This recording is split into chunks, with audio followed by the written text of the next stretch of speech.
Hello and welcome to Talking Reds, a Nottingham Forest podcast, hosted by myself, Greg Oram, and my fellow Forest fan from across the Atlantic, it's Richard Spray.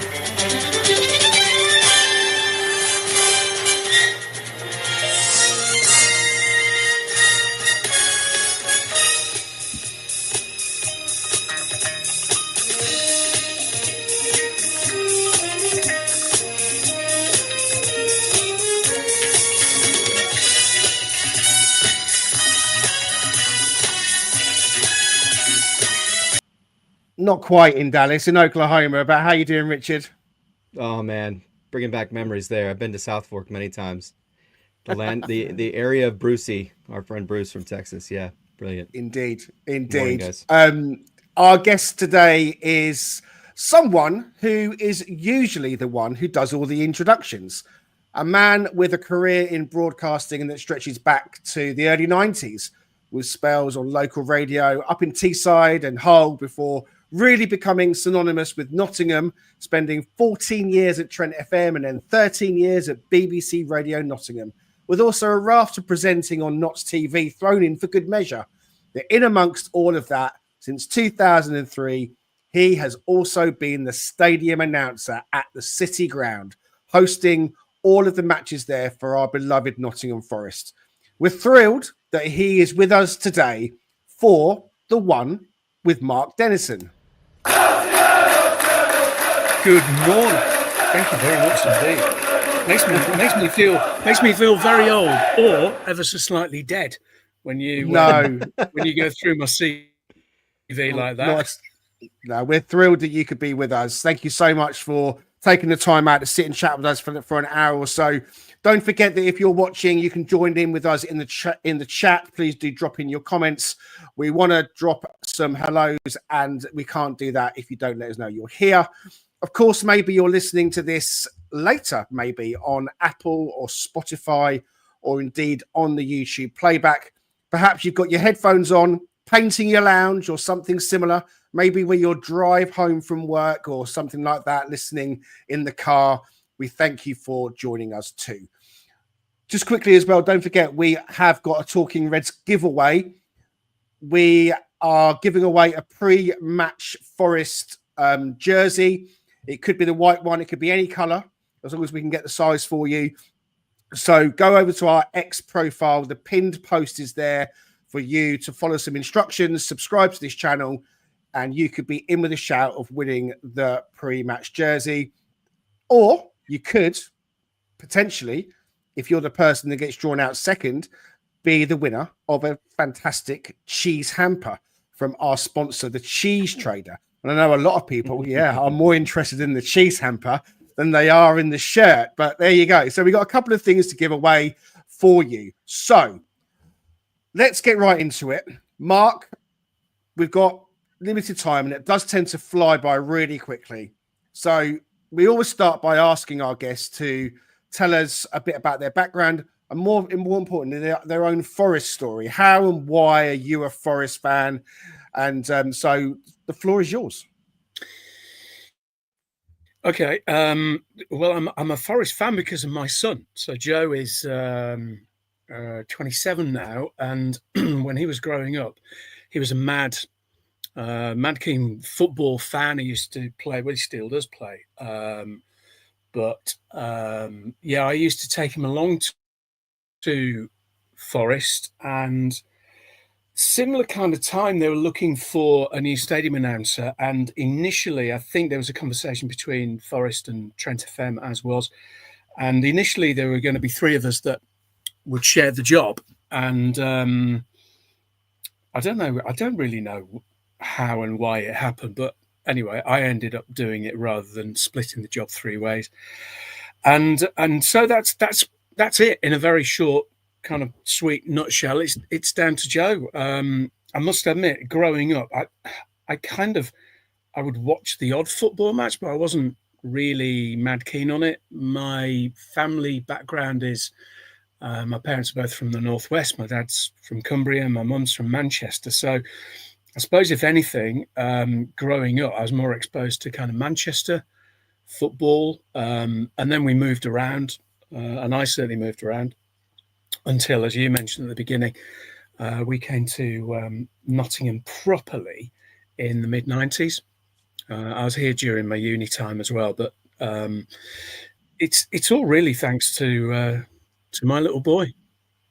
That's interesting because we always ask people their Forest story and how they came to be a Forest fan.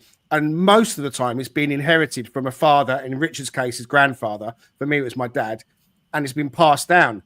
This is the first time I've come across it where it's been passed up, and actually you've got involved more so because because of your son. So that is quite amazing. So you broke into broadcasting by looks things, doing that early radio stuff up in Teeside and in Hull, and then found yourself on Nottingham Radio, Trent FM. So when you started on Trent FM, we're talking, where does it say on my notes? About 96 rather, wasn't it? 1996. Yeah. So we're just out of the Clough era, and we're kind of still hovering around a little bit in the Premier League and a little bit going down, and we weren't yet going to be exposed to the next 23 years that came. Take us back to that time when you first joined Trent FM. I mean, how much was Forest really kind of in focus in Nottingham at that time, if you can remember? Yeah, I mean, I certainly remember around that time, and actually previous to that, I was at uni, sort of 88 to 92.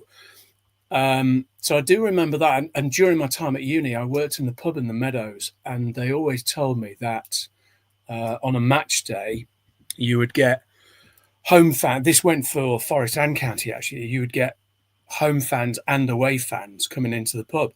And I must admit, in my head, I was thinking, crikey, this is only meant to be a little student job. It's all going to kick off. But I remember working there on the match day, and they were absolutely right. There was never any aggro. It was all very good-natured.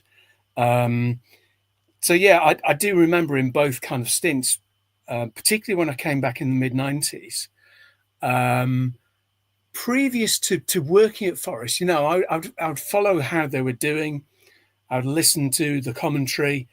And at that time, I think the commentary was, it might have even been pre-BBC. And I think it was kind of Century. I think it was Darren Fletcher and Larry Lloyd around that kind of era.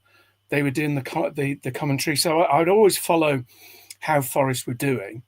And there were certain, events that you would always remember. So either a big win, or a relegation, or a Clough story, of which of course there were many of those. You would always remember them. But I suppose it wasn't until I started working there that, and until Joe was really into his football, that Forest was kind of there, but not really at the forefront of my thoughts and what I was doing. I mean, now it's completely flipped on its head. So for you becoming a stadium announcer, I think 2003, right, is when you started around there. Is that really a dream come true for you? I mean, in terms of what you anticipated doing, because I know you were on the radio at the same time. So how much of that really is a dream come true for you now that you become sort of a fan? And is that, at that time, were you a fan really? Yeah, it's an interesting one. I think radio's always been my kind of main job until the last kind of year and a bit, I suppose. And I'm sure we'll come up to date in just a while. But until last summer, radio was my kind of full-time job. It was what I was doing the vast majority of the time. And radio is a funny thing. I love being in the studio, creating radio and playing music, talking to people, doing phone, and whatever the format happens to be. I love all of that. But I always enjoyed getting out and doing live events as well. So even at Trent, we would do, well, this time of year, you'd be doing kind of Christmas lights, switch-ons, Old Market Square, Santa coming to the Broad Marsh, all of that. I used to really enjoy getting out and actually seeing people. Previous to being at Trent, we would do kind of summer road shows and things like that. Again, I'm showing my age now by all of these references. But I used to enjoy kind of seeing people's faces and getting that immediate reaction from people. And that's not for everyone. I've got a lot of people that work in radio that they are happy being in the studio. They love doing that. That is the side to their job they really excel in and thrive in. But I love a bit of both. And so to stand there pitch side in front of, well, back then it probably wasn't 30,000 people, because in the early days it was kind of we were struggling, and it was League One time and all of that. Mm-hmm. So it was probably more like 10 to 15,000 people, which is still pretty intimidating, and they can still make a heck of a noise. But I suppose it was partly that, and also I've always wanted to challenge myself. I'm not someone that sits comfortably just doing the same thing all the time. And I always wanted to do, try something new. And my attitude with the Forest thing was, let's give it a go and see. And it was pre social media. But as I remember, they were, at the time, the internet was beginning to take off, and there would be a lot of fans forums. And I remember the first few games, football fans are notoriously conservative, small c. And so any kind of change, it'd be like, who's this? And it did take me a little while to learn, A, not to read forums, and B, just to kind of be myself and give it time. It's like any kind of change. People get used to it, over a period of time. And it was fine. And from that, confidence grows, and the rest, as they say, is history. But yeah, I guess it was partly just wanting to challenge myself and try something different. If you've got anything you want to ask Mark in the comments in the chat, please do say, and we'll try and pop some questions over. Richard, what is the chat saying at the moment? Yeah, I want to say good morning to Anna Houston, a regular. Appreciate her. I know she's doing some work at home today and listening, which is excellent. Anna's painting her house. I think that's right. Mark was very quick this morning with there's a joke in there about watching paint dry and so on. That's right. Hopefully that's not the case so far. No. And then Brucey, as we talked about, he was only 2 miles from South Fork, so very familiar with that era of time. Man, that was a mainstay in my household, Dallas. And then Stephen Downs, appreciate Stephen. 96.2, that's going back, he says. Yeah. So, yeah. Wow. There you go, Greg. Fantastic. So I guess one thing I'm interested to know is how much has the role changed since you first took it on? Because obviously there has been the birth of social media, and football as a package has developed so much in the last 20 years. The Premier League package as well, and obviously we've had spells, as you touched on in the league, in League One, and then obviously the bulk of it in the Championship, and now in the Premier League. So, how much has the role changed for you from when you first started? And in amongst that kind of answer as well, I mean, maybe you can tell us about how much preparation goes into you doing the match day. Was it always the same kind of preparation, or was that changed as well? Yeah, it's certainly changed and evolved. I think one of the changes, even pre-Premier League, was getting the big screens. That was maybe one of Fawaz's legacies, I suppose, was those 2 big screens. So when the big screens arrived, that maybe not straight away, but soonish afterwards, we ended up having to, it made sense to try and sync up what I was doing with what was on the big screen. And that's an ongoing thing. So to give you an example of that, so something is happening on the big screen. Even like the trivia questions that come up pre-match. So there are a few trivia questions that come up. Kind of makes sense for me to kind of point them out. and read them out, and then people can play along or whatever. I think there's probably more of that we can do. So some of the interviews, and we have kind of tested it a couple of times, doing interviews on camera as well. So it's partly a kind of piece to camera, as they call it in TV. So to make it more of a kind of multimedia approach rather than just me talking and something appearing on the screen. So that has been, I think, the biggest kind of change over time. And with that comes scripts and timings and working alongside someone, sometimes more than one person pitch side. I mean, for a long time, I would be given some loose scripts, and it would be like, well, mention that whenever you like, mention that whenever you like. And there are some bullet points about, maybe the website or a kit giveaway or whatever was going on in the club. Whereas now it's very much kind of punctuated script and running order. And I think the other thing is that rightly, we've all learnt that people have routines. And so when you hear a piece of music, for instance, that is part of people's routine. So when people hear a bit of U2 Beautiful Day, that is probably part of people's match day, in that they think, right, it's 10-3. And if I'm not in my seat when I hear U2 Beautiful Day, then I'm running late. And, we're all football fans, and we're all quite superstitious about things as well. So if you're not sitting in your seat when Beautiful Day is on, then you've been held up at the turnstile. Oh my God, we're going to lose today, and all of this. So I think it's realizing that it's all part of the match day experience. And the main thing, obviously, is what happens on the pitch. But what we do around that should hopefully enhance it. And it's not perfect. I'm waiting for any kind of comment about the state of the sound system at Forest, because that's the usual thing. I get an awful lot of that. It's beyond my pay grade. But it's always work in progress. That's my attitude.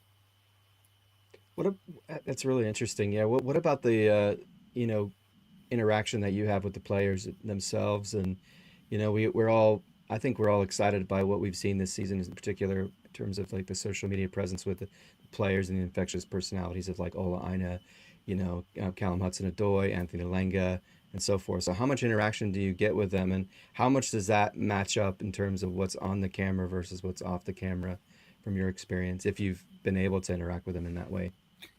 Yeah, I mean, my interactions with them are pretty limited, to be honest. I don't have a huge amount to do with them or the management. What I would say is I think that's evolved over the last couple of seasons. So a couple of things I've started doing, as well as being pitch side, is pre-games. I've been doing work in some of the lounges, so doing interviews with past players, sometimes current players as well.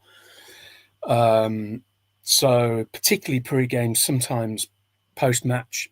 I just remember a couple of seasons ago, had an interview with Chris Wood. I mean, there is a guy who is on fire at the moment. I feel like bursting into song, but I won't. Just scored a hat-trick this morning. I know. I mean, it's just like, he's just incredible. And I think he's kind of sums up where Forest are this season.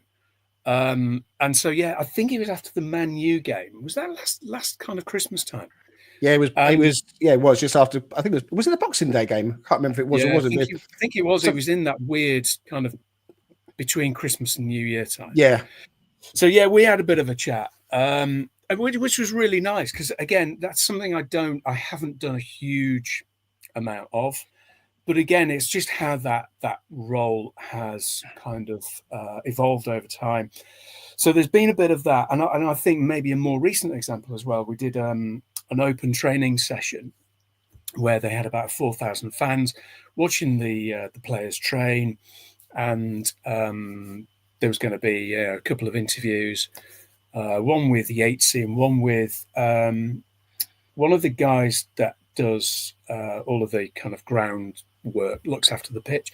And I thought it was just really interesting. He kind of lifts the lid a little bit, just peek behind the curtain of some of the work that goes on at the club that you don't normally necessarily get to see and hear about. And yeah, Chestnut to Yatesy as well. And Yatesy is just Yatesy. I think we'll talk more about him in just a bit. I know he's been a bit Marmite, but for me, between him and Woody, they're both coming into it just feels like they're kind of hitting their prime. Hopefully not hitting their absolute peak, but this season is just incredible. The feel-good factor in any establishment has a habit of filtering into all corners of that establishment, whether it's a football club or whether it's a business or whether it's a factory. I think that's an obvious thing to state. But obviously, with Forest being back in the Premier League and riding the roller coaster of emotions that football gives you, I mean, what was it like when we got back into the Premier League? Obviously, Steve Cooper's come in and done it's performed a miracle, really. And I think Forest is a club that's built on miracles. And there was another one. So just what was it like coming into the Premier League? You spent all your time at Forest as a stadium announcer in the Championship, bar those maybe year or two in League One. But here we are in the Premier League and the feel-good factors there. I mean, was it a real uplift in the club throughout at that time? And was that going into all corners, and was everybody just told to up your game? We're Premier League now. It's a whole different ball game. Yes and no. I think there was that kind of initial, particularly that first season, like you say, when we were promoted, and looking back now, it was all a blur, really. In that, as you say, Steve came in. And it was a miracle because, when he came in, we were bottom, weren't we? We were languishing right at the bottom of the Championship. And I guess a lot of people's expectations were, well, let's just survive. And let's just, get through this season. And then, let's see what this guy is all about. Because I remember when he was announced, and this is no disrespect to Steve at all, but I think a lot of people were kind of like, okay, sorry, who? And we weren't really, truthfully, that aware of Steve's work. All right, he'd done pretty well at Swansea, taking them to the playoffs. It was only afterwards when people fully became aware of what he'd done with the England setup, how well thought of he was and still is amongst, particularly the FA. And he did that, that season was just unbelievable to knock on the door of automatic promotion. I always remember that game at Bournemouth because I went to watch that with my son and his mates. And I remember sitting there thinking, if we'd won that, we would have been in the automatic promotion spots. And, it wasn't to be, and we know the rest. But to be there, to be on the cusp of automatic, as you said there, Greg, absolute miracle. So then to get promoted, to be in the Premier League, I think there was this kind of, in the club, it's interesting for me because I kind of dip in and out, generally on a match day. I occasionally pop in through the week.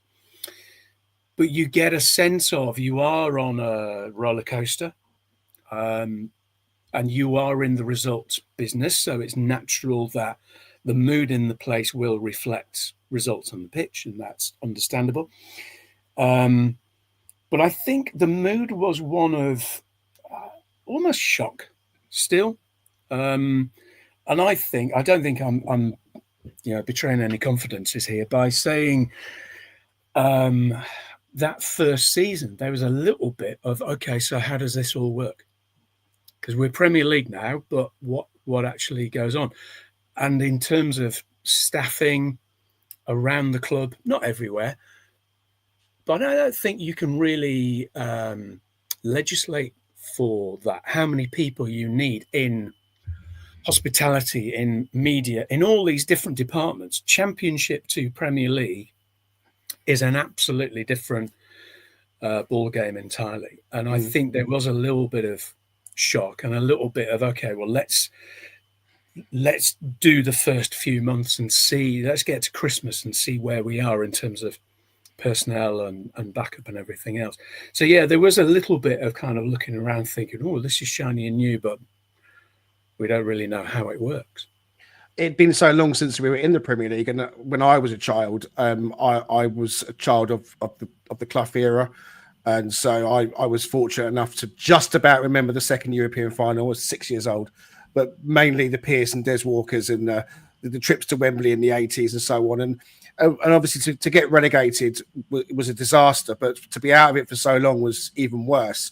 So when we did come back up again, I mean, I took my son Orlando to his very first Forest game in the pre-season, but we had to go across to Notts County to watch the Valencia game because Forest needed to get all the VAR fitted and get all the dugouts sorted.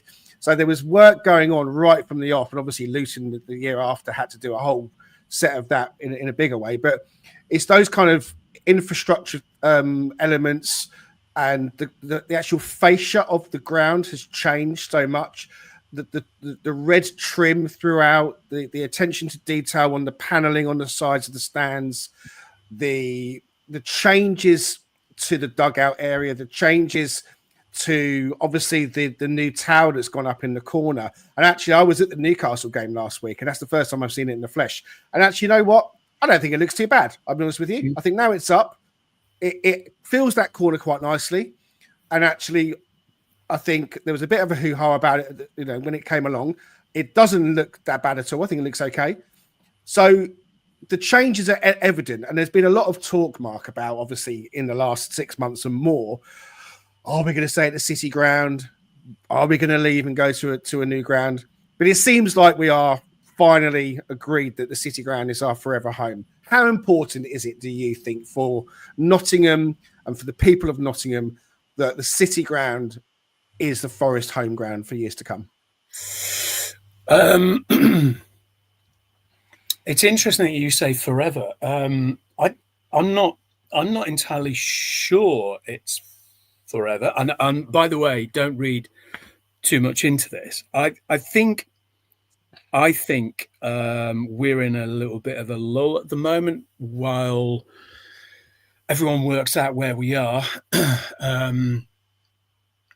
It's interesting. I was having this chat with someone the other day, and he was saying he's completely flipped his thinking. He used to think, yeah, Forest should and will only be at the City ground.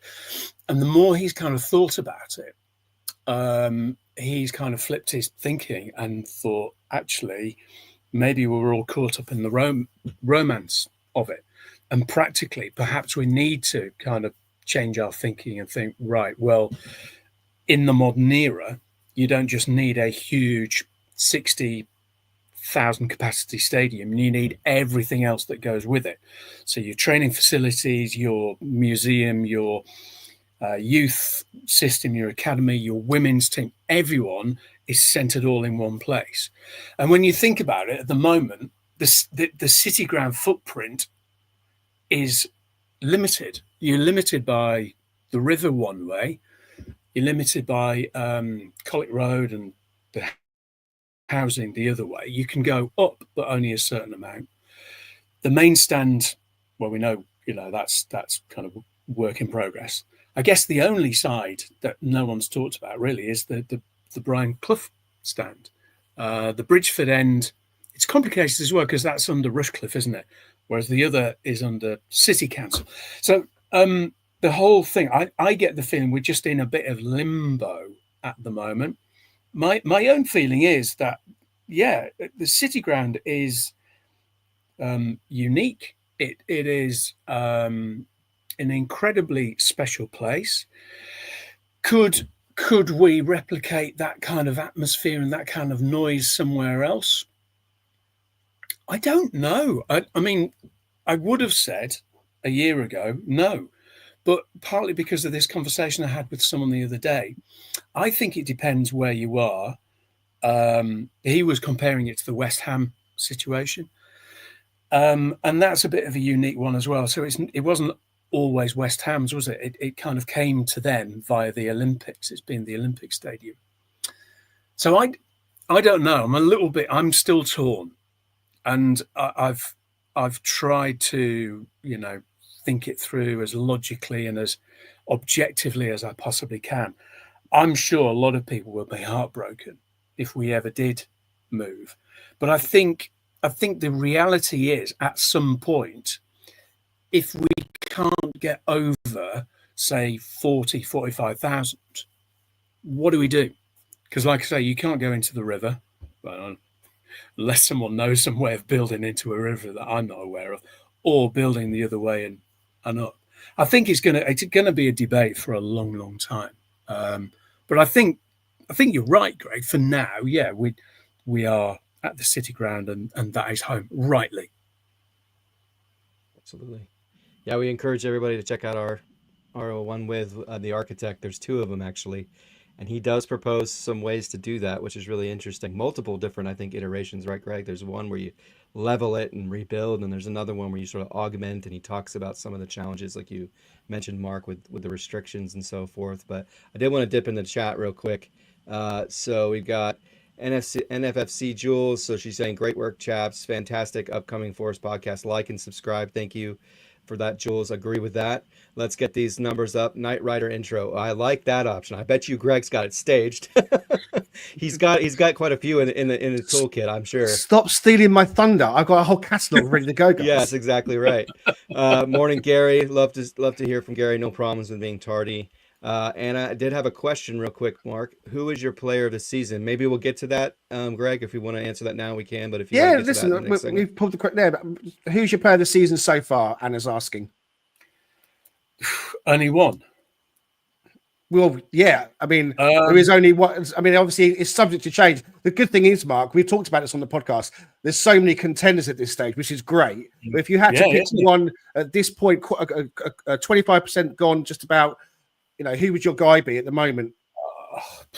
It's really, that is really hard, because, like you say, and what a great position to be in, that we've got a choice. I'm gonna go with Aina. I was thinking Milenkovic, Murillo, Gibbs White, Wood, Hudson Odoi. Anyway, I think it's Aina, because of his versatility. What he brings to the team is just Mr. Dependable. And I think out of match days, what you see, particularly on social media and the like, is a guy who's just happy. And he's an integral part of that squad. He exudes happiness. He loves what he does for a living. I think he's a really, really important player. And he was free. Can you believe it? Well, indeed. I mean, we will get into more squad chat after the break. Before we go to that, I've got a quick question for you, Mark. You mentioned Ola Aina or Ola Aina.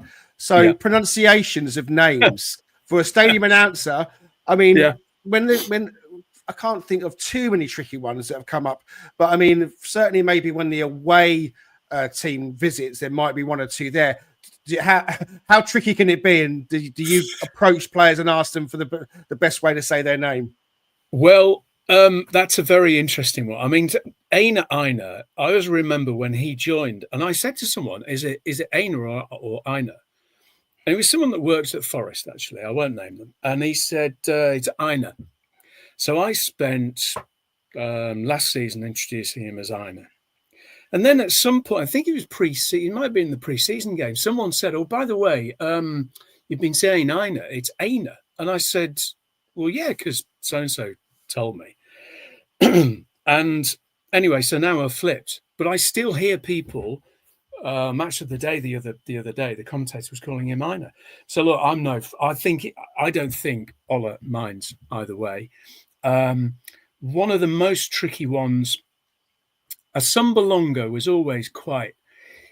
If you're trying to say it fast, chances are you're going to trip up and fall over. So a Sumbalonga, trying to say that fast. The most tricky home one in recent times has been Omo Bomedele. And again, trying to say that fast. Luckily, he's on the bench quite a lot.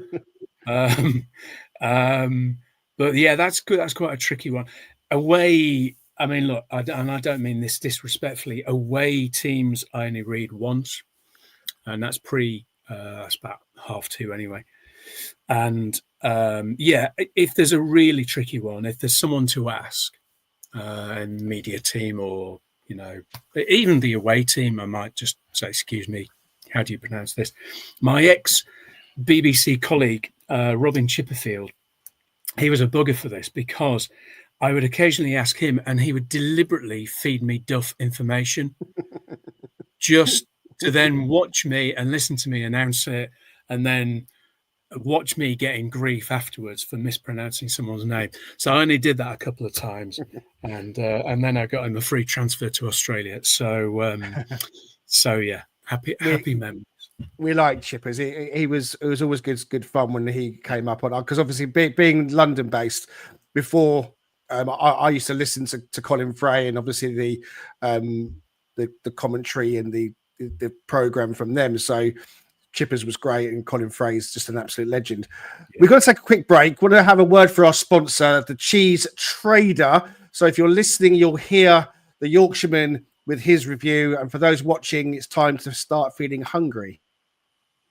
This York shop is a cheese lover's paradise. The Cheese Trader is home to an array of fine British cheeses, not only selling it, but offering an epic cheesy street food menu too. Guests can choose from a main dish and then select all the different types of cheese they'd like on top, alongside an array of other toppings. We tried their loaded fries and posh cheese toasties, both of which were absolutely smothered in gorgeous melted cheddar. We even chose a whole camembert to top our fries, which was so tasty, like a cheesy salt and pepper dish.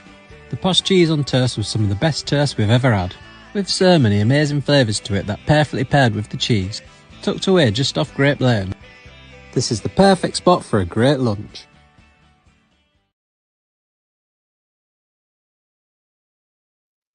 There you go, our good friend Stu Freestone, the Cheese Trader, based in York, Forest fan. So if you can support a fellow Forest fan, if you want some speciality cheeses, then the Cheese Trader is your man. He, of course, is helping us with our giveaway as well. He's providing the cheese hamper, obviously, and he's also providing the shirt that we're giving away as well. Okay, so let's just move on. We ask every guest who comes on to come up with their own personal favourite all-time Nottingham Forest 11. And I know Mark agonised over this, as so many do. So here on the screen is Dennison's Reds. I'm going to read it out, Mark, and then we'll go through one or two of the players. So you've gone for Mark Crossley in goal. You've gone for Stuart Pearce at left back. You had Jed Spence earmarked at right back, but you made a last-minute ditch change to Eric Lehigh. Your centre-back pairing is Murillo and Des Walker. And then you've gone for 4 across the midfield, John Robertson on the left, Brendan Johnson on the right. In the midfield, we've got Morgan Gibbs-White and Ryan Yates. And up top, Stan Collymore and Nigel Clough. So, like I said to you off air, there's no wrong answers. Every single one of those could rightly deserve a place in anyone's all-time 11. Why did you switch out Jed Spence for Eric Lehigh then? Because, well, a couple of things. It's a mix really of kind of during my time at Forest. So there's a bit of a nod to now with Gibbs White and Yates. And by the way, I'm well aware some people will still, even in spite of this season, be going, Yates, all time. But that's my opinion. And I also wanted a nod to the promotion team. So Brendan Johnson, Jed Spence was really, really close. Eric Lehigh, partly because of those goals against Arsenal, but also, as a little aside, I had a really fun evening with Eric and his wife. We were asked to help judge a talent show. It was a charity night, and things took a bit of a turn in that there was a burlesque troupe that went and did their thing, and burlesque it doesn't always, but it involves some nudity. Anyway, these women were on stage, semi naked, and it was one of the most entertaining nights of my life, because I remember looking at Eric Eric, and then Kat, and then she was giving him the big kind of elbow in the side because I think his eyes were popping out. So anyway, and I'd almost forgotten the amount of time he'd been at Forest, and actually as a right back, he was one of the best ever. So that's the reason for picking Eric. Fantastic. I mean, John Robinson might be an obvious choice, as is Stuart Pearce. Two names synonymous with Forest and the great teams of the past. But you've plumped for Murillo in that centre-back pairing with Des Walker. Murillo breaking into the Brazil squad this time round. I mean, just how good is he, Mark? Well, I think he is incredible, and I think it's actually quite a good thing in a way that we forget how young he is. He's 21, 22. And of course, he is going to make mistakes. And I think that the danger is, and I think we've seen it time and again with particularly homegrown players, Brennan being one, Ben Osborne was another, Yates, Worrell. I mean, you can trot them off. We do sometimes have a little bit of a habit. Wes Morgan was case in point, where you've got this fantastic player coming through, and I think it is because they are homegrown. They get this extra pressure piled on them. And I would hate for, clearly Murillo isn't homegrown, but I would hate for that pressure to turn into something else and become an obstacle for them. So far it hasn't. And I don't think it will with Murillo, because maybe it's a mindset thing as well.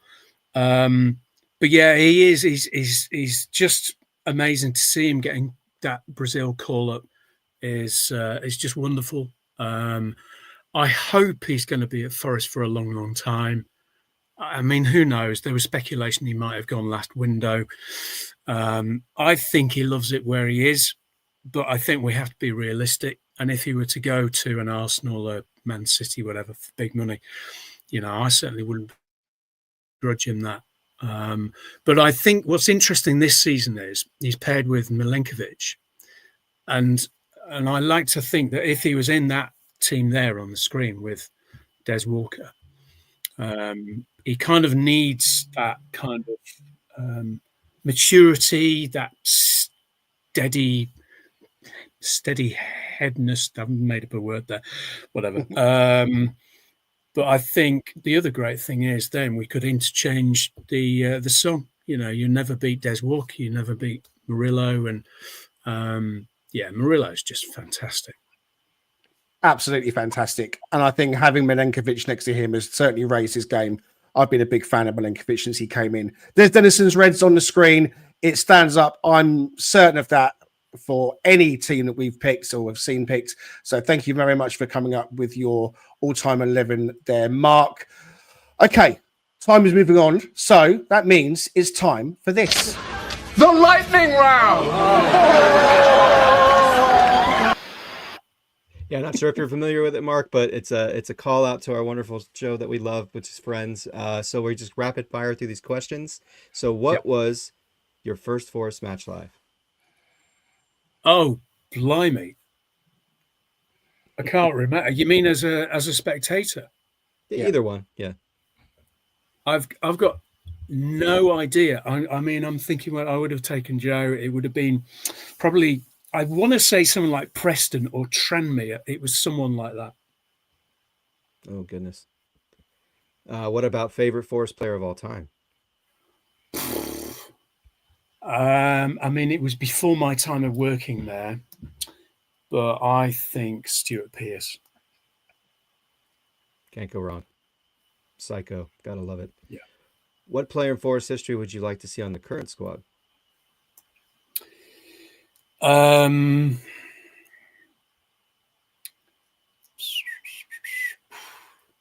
mean, either Stuart or John Robertson, bless him. I mean, he's just what he did, and as a character, and all those, that era of Forest history just has so many stories around it. So Robbo, yeah. Brilliant. Your favorite away or third kit? I quite like the one I'm modelling today. I'm haven't always been a kind of collector and buyer of shirts and kits. Again, I think this is partly my son, but my daughter has been a late kind of convert to Forest for probably some different reasons to my son and me. But she started, and so between the three of us, we've started to enjoy collecting a little bit. My favourite one is this one. Excellent. Yeah, it's a good one. What is your favorite Forest moment or memory? Wembley, without a shadow of a doubt. As we mentioned earlier on, that season was so unexpected. I could not have forecast that at all. So to get into the playoffs, I always remember that Sheffield United game as well, when it was penalties, Brice Samba just doing Samba things. I was absolutely desperate for a wee that night. It was freezing cold, and penalties were the last thing I wanted for my bladder's reasons. And to actually win it, and then to walk back to the car thinking, bloody hell, we're going to Wembley, was just incredible. And then to be there on that day, and then to not leave Wembley for an hour or so after the final whistle, and drove back to Nottingham, and then the celebrations in Old Market Square. I mean, yeah, that's just amazing. Yeah. Comprehensively amazing, right? Yeah. If you weren't a Forest fan, what club would you support? Oh, that is a really good question. I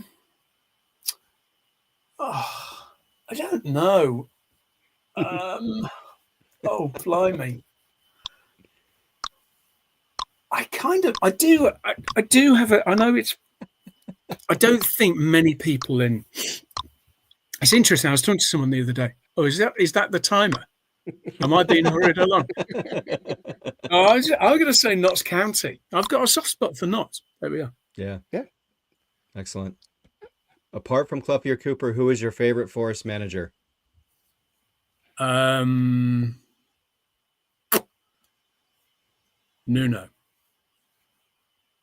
Not going to disagree with that. Can't argue with that. If Forest could sign one player from a non-top six side, who would it be? Non-top six. Non-top six. Traditional non-top six. Yeah. I would buy James Garner back. Ooh, interesting. Yeah.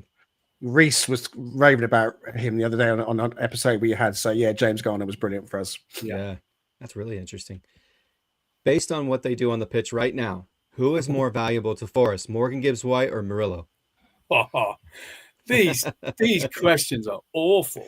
Who is more valuable to Forest?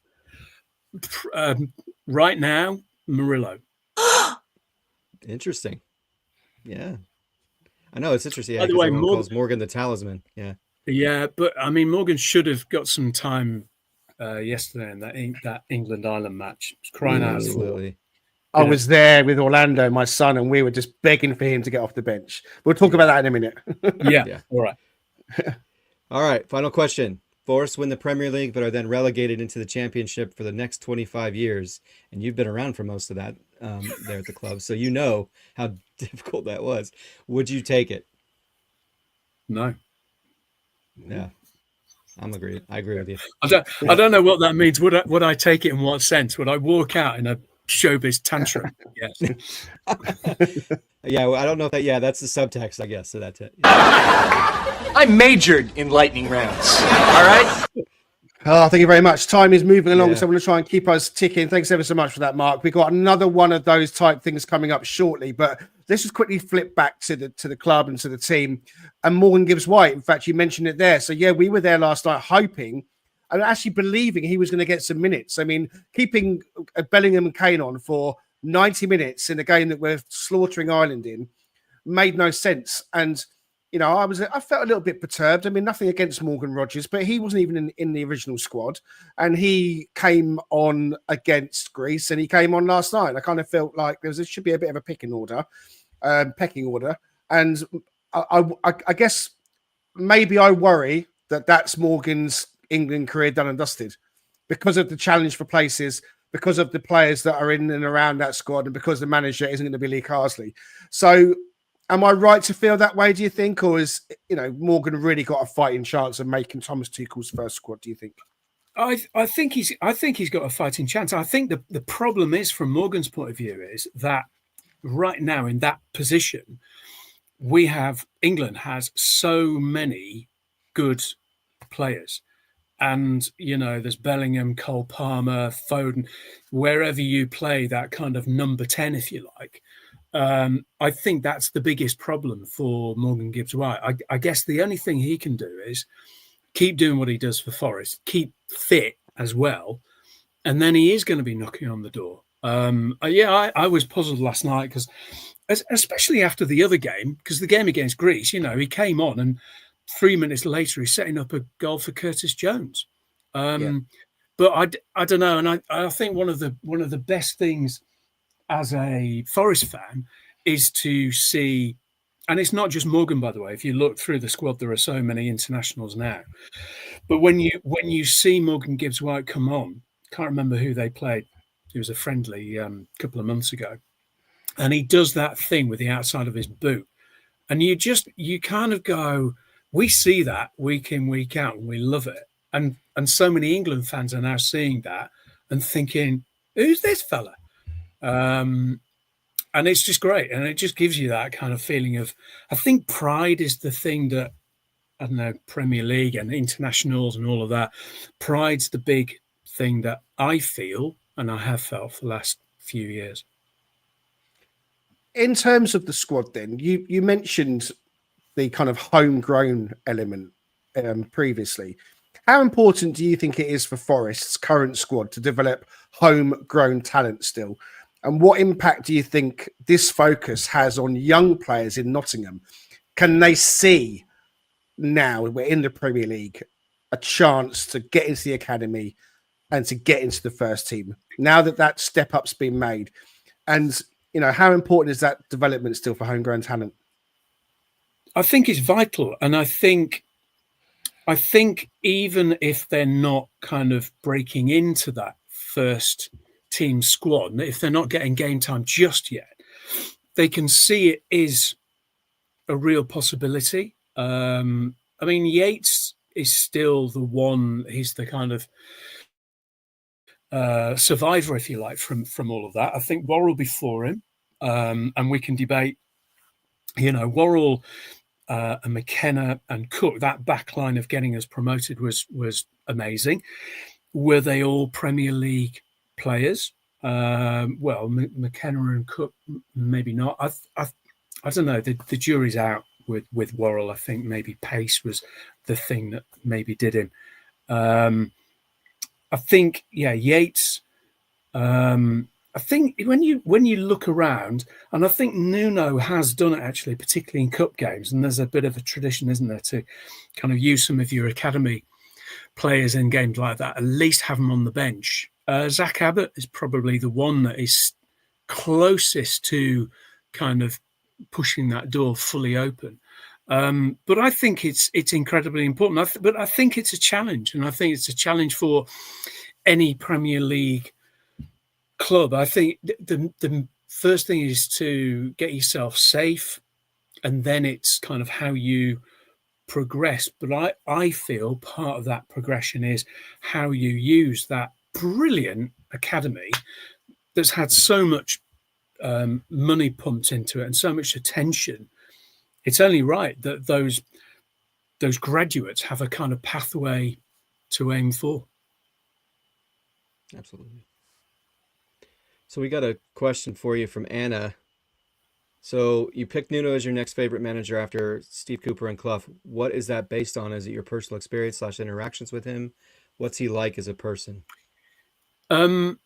It's partly measured on where we are right now. I mean, I don't know about the pair of you, but if someone had told me that for a couple of days we'd be third and right now we're fifth, I'd have probably laughed. And I know that that's quite probably not going to last for the rest of the season. I mean, it might, who knows? But I think my feeling is that Nuno had, I mean, Steve Cooper was a really hard act to follow. Nuno came in really to steady the ship, if we're being honest, for last time around. And this season, he's just, I think it was important for him to get a pre-season, to have a more measured kind of transfer window as well. We've talked already about Milenkovic, but others too, and a little bit more of a kind of calmer.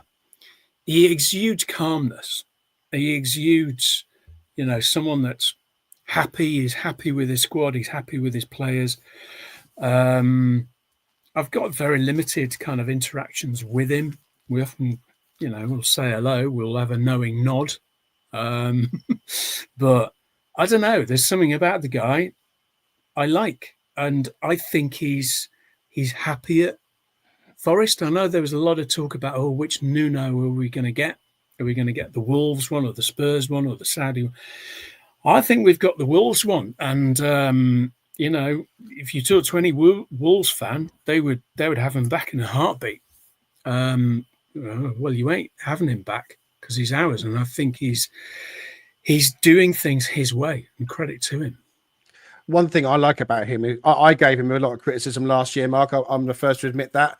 I didn't think it was going well, and I did my usual kind of throwing my toys out the pram thing as a football fan, and said, "Oh, he's not working, and he's got to go." And I was wrong. He, by all accounts, is a fantastic guy. But you know what I really liked with him is he didn't push it. He knew he was following Steve Cooper, and that is a tough thing to follow, as you say. He didn't push it with the fans, and the relationship has grown naturally, organically, and the fans have come to him now, rather than him trying to go to the fans and say, "Oh, take me in." The fans have come to him. We're on the drinks with Nuno and all that kind of stuff, and it's genuine, and it's built up over time. And I think that real good feeling that we had under Steve Cooper that got us through and into the Premier League and got us to survive in the Premier League. Now he's now managed to kind of bring some of that back in again, and to be third or now fifth in the Premier League. At the start of the season, we'd all have accepted a top 10 finish in a heartbeat.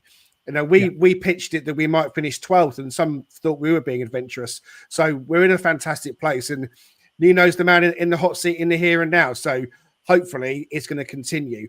Time is short. Yeah. Time is very short. So okay, clear your mind and answer the first thing that comes into your head. So this is our fun round. This is our fun section of Name That Grandmother. What? Marmite, love it or hate it? Love it. How am I cooking your steak? Medium, please. Oh, my door's going. Can I just shout to someone out the you window? Can. Hello, mate. Excellent. Do you need me to come down, or could you just leave it by the? Is that all right? I'm just on a Zoom thing. Thanks, mate. Cheers. Got a delivery. Sorry. We've been interrupted by Amazon are delivering at Mark Dennison's at the moment. Next Mrs. D. Favorite cheese? Oh, Stilton. What's the best sandwich?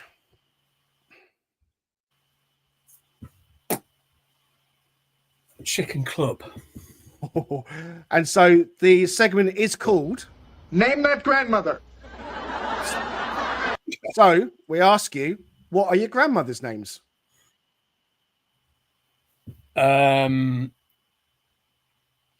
Joyce and Dorothy. Bless them both. Magic. Absolutely magic. Thank you for that. A bit random, but we like random. And I love how we went to grandmother's names via sandwiches and steak and cheese. 100%. One thing, Mark, that I noticed as well recently in the last week or so was something I'm going to pop on the screen in a second, and it got me thinking about you with you coming on. Has there ever been a moment as the stadium announcer where you potentially got yourself in a bit of bother? And the reason I ask you that is because the regulation and discipline update that you see on the screen was Walsall's kitman and pitch side announcer have been charged with misconduct at their EFL League 2 fixture against Crewe Alexandra on Saturday the 9th of November. It's alleged that Dave Joyce and Simon Hill acted in an improper manner around the 98th minute, and both of them have until today, in fact, to respond. And I saw that and thought, I don't think I've ever seen a pitch side announcer getting hauled up on an FA charge. Have you ever found yourself in a spot of bother, Mark?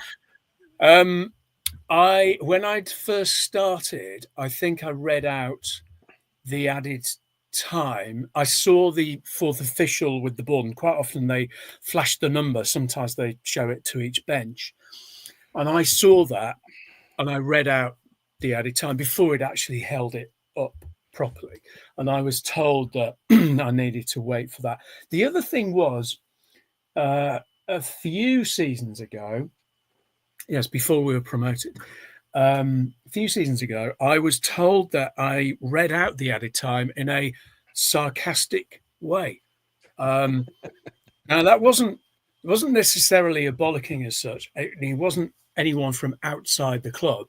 I was just told that someone within the club had clocked it and wondered if I was aware that it had come across in a sarcastic way.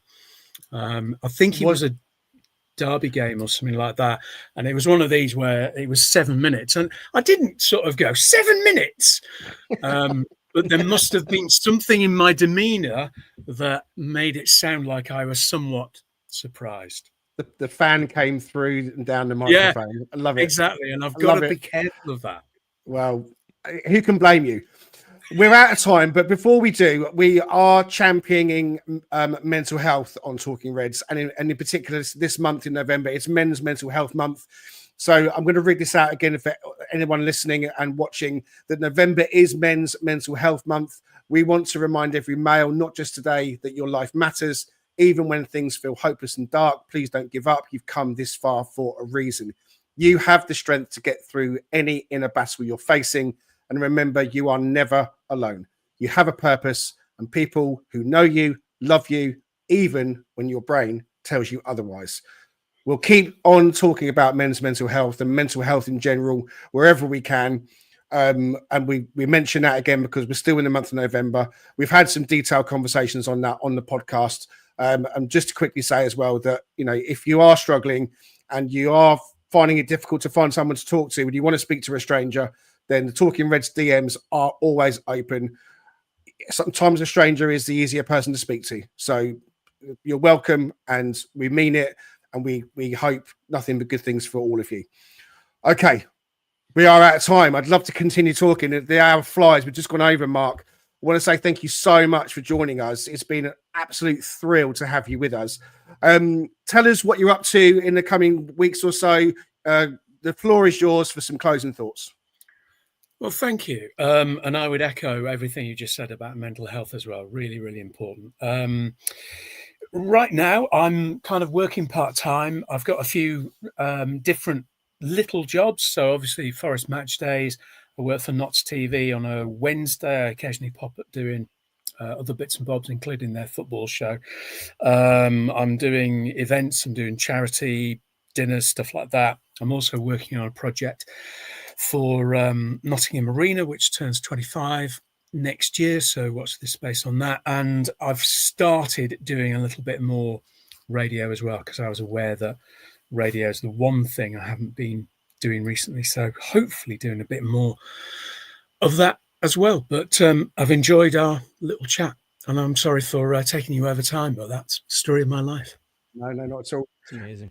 Richard's over in Oklahoma, and the day is literally just dawning for him. It's just gone 5:30 in the morning in Oklahoma. Richard, the floor is yours for your final thoughts. No, it's just been an absolute pleasure. It's great to talk with Mark, and some amazing anecdotes and insights and thoughts have been fantastic. So thank you, Mark. Grateful for you and for your presence today on the show. And yeah, just looking forward to getting some caffeine in my system and kicking on for the day. So yeah, hopefully that'll work. Hopefully that'll help. And I'm going to finish by just saying that I ordered Christian Brown's book I mentioned the other day. Christian Brown is one of the presenters on Red Side of the Trent, another Forest podcast that's, you know, you must go and listen to. And Christian's written a book, and it's called Just Can't Get Enough. And it came yesterday. There it is. It's the Steve Cooper years. And I've started reading it already. It's an easy read.